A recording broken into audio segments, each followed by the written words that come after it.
Timing શું તમારા અહીંયાનો? ટાઈમિંગમાં એવું છે મારે તો સવારે 7 વાગે ચાલુ થઈ જાય. બરાબર. મારે જેલનો કોન્ટ્રાક્ટ બી છે. બરાબર. જેલને 10:30 તો જેલે 25 30 જી 20 25 30 40 જી હોય તે દિવસ અને જમવાનું આપું. બરાબર.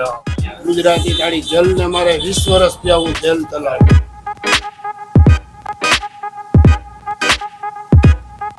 હા, શાક અલગ રહી છે શેઠ પોતે જ. શેઠ મારફતે જ બધું થાય છે. આવું કઈ એવું નથી કે નેચરલ સ્ટાફ નહીં રાખવાનો. આજે પૈસે ઘરનો સ્ટાફ બહારનો માણસ નહીં રાખવાનો. સરસ સરસ. જય માતાજી, જય દ્વારકાધીશ મિત્રો. તો ફરી પાછા અમે આવી ગયા છે ગિરનાર હોટલમાં. બહુ જૂનું નામ છે જેતપુરમાં. એવું છે? હું જયારે ગરમીમાં રહેતો ને ત્યારે એક વખત જમવા આવ્યો હતો. સમજો જે થાળી ગોઠવાઈને આવી ગઈ. જગ્યા બગ્યા બધું એક નંબર. આમાં જો દાળ ભાત છે, દાળ છે, પછી આ સબ્જી છે, પછી આ રીંગણાનું છે, પછી આ સંભારો છે, એની સાથે મીઠાઈમાં ગોળ પણ છે, પાપડ, લીલા મરચા છે. આજે ખર્ચો તમારા તરફથી છે ને એટલે મોજે જ આવવાની. છાસનું તો જો આખું ભરીને જ મૂક્યું. એવું છે, મૂકી જ દીધું એમ ને? દીધું યાર. ગ્લાસ લઈને પીવા જ માંડવાની, જેટલી ખૂટે નહીં એટલી. ઓહો, પાણી હવે રાહ નથી જોવાતી. હવે બેહી જાય ધર્મેશભાઈ હા, જલ્દી. જો હમણાં તમારી થાળી આવે છે. આખો થપ્પો આવી ગયો છે.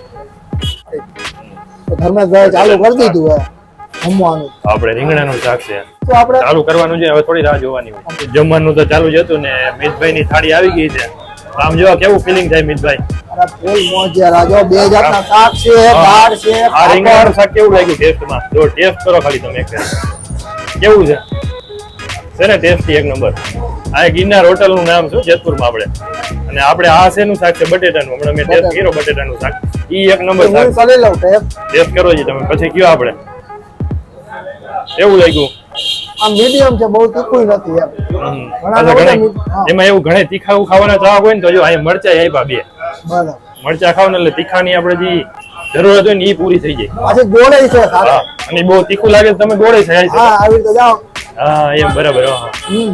અને આપણે પાપડ છે, દાળ ભાત છે, પાપડ છે, કદાચ કોઈ ડુંગળી હોય. આ ડુંગળી. આ તમારે તો ડુંગળીના ચાહક જ છો એટલે એમ જો ભરી ભરીને આપી. અને તમારે હજી ન ખોટે ને અંદર બાકેટ છે તમે જોઈ એની ડુંગળી આવી છે. એક નાના સલાડ છે, પાપડ છે, પાપડ છે. હા, એટલે કાંઈ ઘટતું નથી. પાકું. આખી વાળી ફૂલ મોજ છે. અને અનલિમિટેડ છે એટલે હજી તૂટી જ પડવાનું હોય ને. લડી લેવાનું. થોડુંક ધ્યાન રાખજો, ખર્ચો તમારા તરફથી છે. કાંઈ વાંધો નહીં, હું આપી દઉં. આપી દેવો ને. એસટી વાળા બધા લોકો જમવા આવી ગયા છે. આ બાજુ અત્યારે એસટી ડ્રાઈવર ને બધા. અને અહીંયા અમિતભાઈ આમ જોવો તમે થાળી ખાલી કરી નાખી. કેવું ઘટતું છે? શું વાત કરો? રોટલી નો છેલ્લો ઘટતો કેટલામી રોટલી છે? 5-6 રોટલી ખાઈ ગઈ એવું લાગે મને તો. 4 રોટલી ખાઈ ગયા ને? શું વાત છે? ભાત લઈ. શું વાત છે? ભાત હજી ભાતે મૂકવા નથી ને? પણ શાક જ એટલું સ્વાદિષ્ટ છે. શું વાત છે? વાટકી ખાલી કરી નાખી? મારે કીધે તો ન થઈ. બે ખાલી સવારે કરી ફૂલ નાસ્તો થઈ ગયો તમારે એટલે મારે તો એટલું ખાલી નથી પણ તમે પૂરું કરી નાખ્યું. જમવાનું એટલું સ્વાદિષ્ટ છે ને, નાસ્તો કર્યો ને તો પછી અંદર આટલું બધું વયું. શું વાત છે? હવે દાળ ભાત લઈ. દાળ ભાત ઉપર ફોકસ કરો હો ને.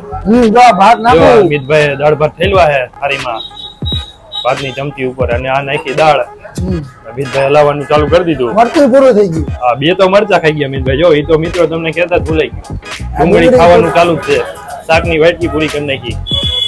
આમ જો હજી આ તૂટી પડે અમિતભાઈ. અમિતભાઈ હો ભાઈ તમે મિત્રો જોઈ શકો અમિતભાઈ કીધે ભાત પૂરા નથી કારણ કે શાકની 2-3 વાટકી ખાઈ. જો ભાઈ રોટલી દેવા આવ્યા કોઈ ના પાડે હે. અમિતભાઈ છાસ પીવાની તૈયારી કરે છે. જો છાસનો ગ્લાસ પીરો છે. શું વાત છે? 4 ગ્લાસ પીવા. મોજ પડી ગઈ ને? મોજ આનંદ આવી ગયો. શું વાત છે? છાસ લ્યો અમિતભાઈ. છાસ. હા, અમિતભાઈ તો ગ્લાસ ભર્યો છાસનો. અમિતભાઈ આપણે તમને તો ખબર છે પેટ નહીં પટારો હોય અમિતભાઈ. એટલું જમી ગયા. ત્રીજો ગ્લાસ ખાઈશ નો હે. નોનસ્ટોપ તમે જો તો આ ડેગડું એને જ ખાલી કર્યું. આખું ભરેલું હતું મિત્રો. કારણ કે મેં તો એમાંથી એક ગ્લાસ જ લીધો છે. અત્યારે ફૂલ થઈ ગયો. હવે ઘરે જઈને મિતભાઈ સુઈ ગયા છે ને મજા આવી. મિતભાઈ આનંદ આવ્યો અને મને ફૂલ ટેસ્ટમાં મજા આવી. હવે મિત્રો આપણે કિચનમાં જોઈએ કેવી રીતના બધું છે, સાદગી છે બધું. એ જોઈ શકો છો ત્યાં દાળ ભાતનું આખું બકેટ ભરેલું છે. શેઠ જ બધું જો તૈયાર કરીને આપે છે. આ ભાઈ અત્યારે તમે સ્ટાર્ટિંગમાં અમે આવ્યા ત્યારે કાઉન્ટર ઉપર બેઠા હતા. અહીંથી બધું જો દાળના ટપેલા ભરેલા છે, વાનગી છે, આપણે દાળ છે, એ રીંગણાનું શાક છે અને આ બાજુ બટેટાનું શાક છે. અને અહીંથી જો રોટલી ફટાફટ બધી આપે છે. શેફનું એવું કેવું છે કે અહીંથી ઉપર રોટલી બને છે, અહીંથી બીજા માળે છે. તો ઉપર જો તમે લેડીઝ લોકો રોટલી બનાવી રહ્યા છે. રેડી મારફતે ચાલુ છે. શું કેવું તમારું? ઉપર ચાલુ છે અત્યારે? હા, ચાલુ જ છે ઉપર. સરસ સરસ લે. ઉપરથી જ રોટલી બનાવી નીચે હાથની જ બનાવતા. બરાબર. શેઠનું કેવું છે લેડીઝ લોકો જ બધું બનાવે છે. ગરમા ગરમ જ અહીંથી જાતી હશે ને? શું વાત છે? જો અત્યારે આ શાક અલગ રહી હશે શેઠ પોતે જ. શેઠ મારફતે જ બધું થાય છે. આવું કઈ એવું નથી કે નેચરલ. સ્ટાફ નહીં રાખવાનો. આજે પૈસે ઘરનો સ્ટાફ બહારનો માણસ નહીં રાખવાનો. સરસ સરસ. હવે આપણે ભાઈને પૂછીએ શું ટાઈમિંગ છે. આપણે ટાઈમિંગ શું તમારા અહીંયાનો? ટાઈમિંગમાં એવું છે મારે તો સવારે 7 વાગે હા. ચાલુ થઈ જાય. બરાબર. પણ મારે જેલનો કોન્ટ્રાક્ટ બી છે. જેલને 10:30 તો જેને 25 30 જી 20 25 30 40 જી હોય તે દિવસ અને જમવાનું આપવું. બરાબર. અને પછી 11:30 ચાલુ થઈ જાય હા. 3 વાગ્યા સુધી Non-stop ચાલુ છે ને 3 વાગ્યા સુધી. ચાલુ થાય. બરાબર. પાછું 5 વાગે ચાલુ થાય. હા. 5 વાગે જેલના ટિફિન જાય બરાબર. બનાવી. હા. અને પછી પાઉંભાજી ચાલુ થઈ જાય. બરાબર. 7 વાગ્યા સુધી પાઉંભાજી 7:30 થી જમવાનું પાછું ચાલુ થાય. બરાબર. 10 વાગ્યા સુધી જમવાનું અને રાતે 11:30 વાગ્યા સુધી 12 વાગ્યા સુધી પાઉંભાજી કરે. બરાબર. હા. તો આ ભાઈ અમારો full time છે. ભાઈ બધું આ લોકોની એક સામે એક શોપ છે ત્યાં ગિરનાર કરીને. આ તમારી છે? હા, ઈ ત્યાં ઢોસા, ઇડલી, ઇડલી, સંભાર, બરાબર, હા. પુલાવ. તો હું તમને દોસ્તો આ ઝૂમિંગ કરીને તમને બતાવી દઉં છું. ત્યાં આપણે જો પાવભાજી છે, મસાલા ઢોસા છે, ઇડલી સંભાર છે. આ તમારે ક્યારે ચાલુ થતું હશે? ઈ સાંજના 5 થી 12 સુધી. આ ઈ- જે બંને દુકાનો હા. સાથે જ બધાવાની. બરાબર. એ સાંજે 5 થી 12 ચાલુ થાય છે. 12 વાગ્યા સુધી રાતના ચાલુ રહીએ. અહીં એસટી ના લોકો પણ બધા જમવા આવે છે, જે સરકારી સ્ટાફ હોય ઈ. અને એ લોકોનું કેવું છે કે અહીંયા જે જેલ છે આપણે કેદી લોકો, અહીંયા પણ આ લોકોના જ ટિફિન અહીંયાથી જાય છે. સાંજે પાઉંભાજી, ઢોસા, ઇડલી, સંભાર, પુલાવ અને ગુજરાતી થાળી. કેટલો ટાઈમ છે તમારે હોટલ હશે? આ હોટલને મારે 30 વર્ષ થયા. હા. ગુજરાતી થાળી જેલને મારે 20 વર્ષ થયા હું જેલ ચલાવું.